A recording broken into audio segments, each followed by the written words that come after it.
الحمد للہ الذی وحدہ والصلاة والسلام علی من لا نبی بعدہ اما بعد. قابل احترام ناظرین سامعین، السلام علیکم ورحمۃ اللہ وبرکاتہ. جیسا کہ ہم سب کو معلوم ہے کہ آج یکم محرم الحرام ہے. یکم محرم الحرام کو ایک ایسا واقعہ پیش آیا تھا کہ جس میں امت مسلمہ ایک عظیم رہنما سے محروم ہو گئی تھی.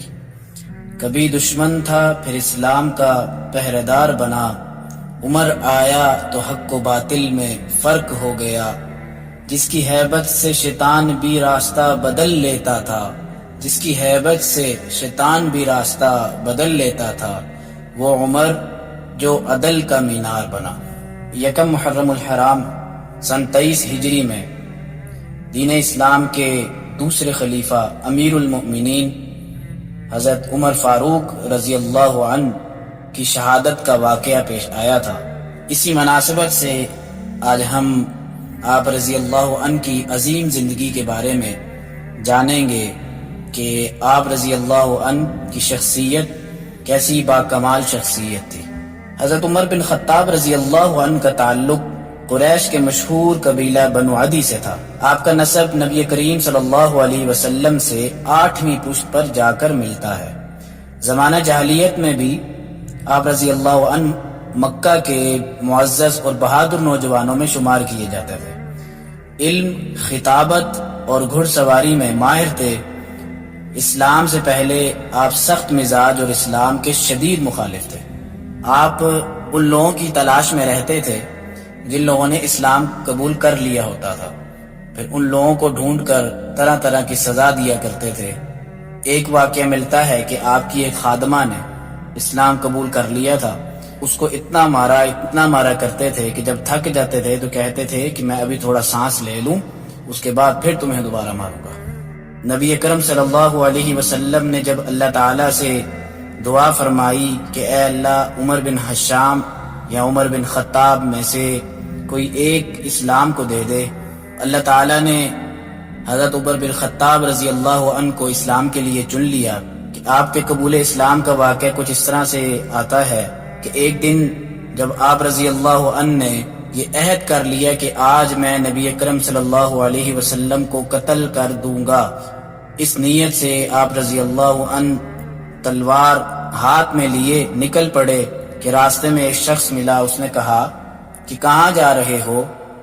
تو اس پر حضرت عمر نے جواب دیا کہ محمد کا فیصلہ کرنے جا رہا ہوں. تو اس پر اس نے کہا پہلے جا کر اپنے گھر کی خبر تو لو کہ تمہاری بہن اور تمہارے بہنوئی نے اسلام قبول کر لیا ہے. تو حضرت عمر رضی اللہ عنہ غصے میں پلٹتے ہیں اور اپنی بہن کے ہاں جاتے ہیں. وہاں پہ جا کر جب پہنچتے ہیں تو ان کے کانوں میں آواز پڑتی ہے، طٰہٰ ما انزلنا علیک القرآن لتشقیٰ. ان آیات کی وجہ سے آپ کے دل پر ایسا اثر ہوتا ہے کہ فوراً نبی اکرم صلی اللہ علیہ وسلم کے پاس حاضر ہو کر اسلام قبول کر لیتے ہیں. آپ رضی اللہ عنہ کے اسلام قبول کرنے کے بعد مسلمان پھر کھلے عام دعوت دین کا کام شروع کر دیتے ہیں. اسلام قبول کرنے کے بعد حضرت عمر رضی اللہ عنہ ہمیشہ حق کے ساتھ کھڑے رہے. ہجرت مدینہ کے موقع پر آپ رضی اللہ عنہ نے اعلان کر کے ہجرت کی اور دشمنوں کو للکارا. کہا جسے اپنی ماں سے جدائی کا شوق ہے وہ میرے پیچھے مدینہ آئے. غزوات میں شریک رہے، بدر، احد، خندق، فتح مکہ، سب میں آپ رضی اللہ عنہ نے شرکت کی. نبی اکرم صلی اللہ علیہ وسلم کے مشوروں میں شامل ہوتے اور کئی بار آپ رضی اللہ عنہ کی رائے قرآن مجید کی وحی کے مطابق آتی. آپ رضی اللہ عنہ کی کئی ایسی باتیں جو قرآن مجید کے اندر شریعت کے احکام بن گئے، جس طرح مثال کے طور پر پردے کا حکم، شراب کی حرمت اور اذان، ان سب میں آپ رضی اللہ عنہ کی رائے شامل تھی. نبوت کے دور میں آپ رضی اللہ عنہ کے کچھ واقعات ملتے ہیں کہ جب نبی اکرم صلی اللہ علیہ وسلم نے صلح حدیبیہ کے موقع پر کچھ شرائط مانی تو حضرت عمر رضی اللہ عنہ غصے میں آ گئے اور فرمایا کہ اے اللہ کے رسول، کیا ہم حق پر نہیں ہیں؟ پھر کیوں ذلت والی شرطیں ہم نے مانی؟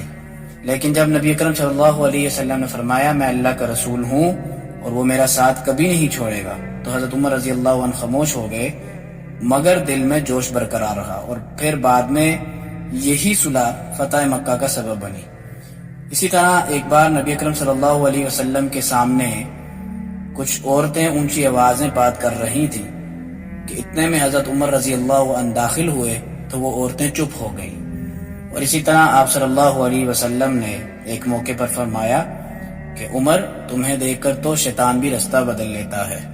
آپ رضی اللہ عنہ کے دور خلافت کے عظیم واقعات تاریخ میں کچھ اس طرح ملتے ہیں کہ حضرت ابو بکر صدیق رضی اللہ عنہ کی وفات کے بعد 13 ہجری میں آپ رضی اللہ عنہ خلیفہ بنے۔ آپ کا دور خلافت اسلامی ریاست کا سنہری دور کہلاتا ہے، اور اس دور کے اندر کچھ نمایاں کارنامے جو آپ کی خلافت کے اندر سر انجام پائے تھے۔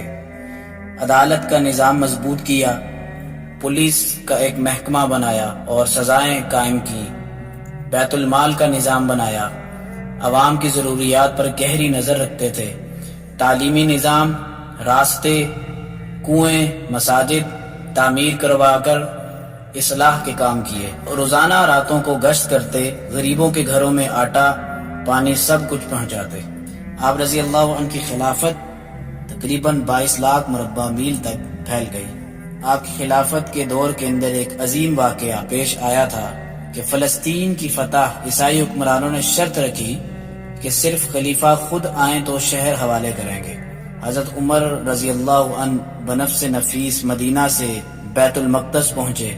سادگی کا یہ عالم کہ نہ لشکر نہ ساز و سامان، ایک اونٹ تھا جو کبھی غلام چلاتا کبھی آپ رضی اللہ عنہ چلاتے تھے۔ عیسائی حکمران نے جب یہ حال دیکھا تو دل سے قائل ہو گیا اور بیت المقدس کی چابیاں حضرت عمر رضی اللہ عنہ کے ہاتھ میں تھما دی۔ ایک رات آپ رضی اللہ عنہ گشت پر تھے، ایک خیمے کے پاس سے گزرے جہاں آپ نے دیکھا کہ ایک عورت درد سے تڑپ رہی تھی۔ آپ رضی اللہ عنہ فوراً بیت المال سے کچھ کھانے پینے کا سامان لے کر آئے۔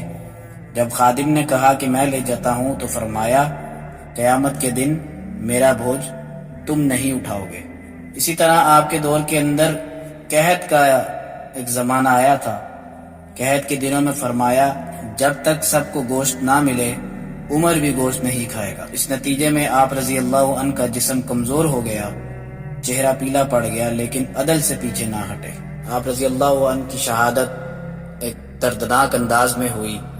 27 ذی الحجہ نماز فجر کی امامت کے دوران ایک مجوسی غلام ابو لولو جو کہ ممبر کے پیچھے چھپا ہوا تھا، اس نے آپ پر دوران نماز حملہ کیا، جس سے آپ رضی اللہ عنہ شدید زخمی ہو گئے، اور زخموں کی تاب نہ لاتے ہوئے آپ رضی اللہ عنہ 1 محرم الحرام سن 23 ہجری میں شہید ہو گئے۔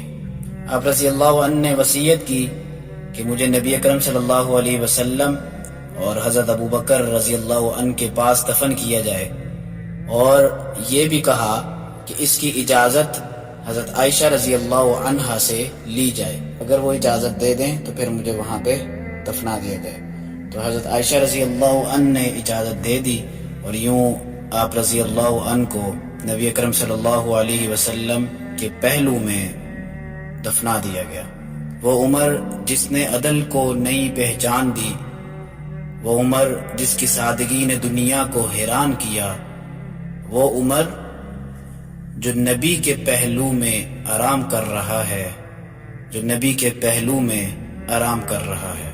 اللہ تعالیٰ سے دعا ہے کہ ہمیں بھی وہی ایمان، وہی جذبہ اور وہی دین سے محبت عطا فرما جو اللہ تعالیٰ نے حضرت عمر رضی اللہ عنہ کو عطا فرمائی تھی۔ آج بھی پوری امت کو پھر سے حضرت عمر رضی اللہ عنہ جیسے حکمران کی ضرورت ہے، تو اللہ تعالیٰ سے دعا ہے کہ ہمیں پھر سے ایک ایسا حکمران عطا فرمائے جو کہ دنیا کے اندر ایک عدل کا نظام قائم کرے اور دشمنان اسلام کو شکست سے دوچار کرے۔ آمین۔ وما علینا الا البلاغ المبین۔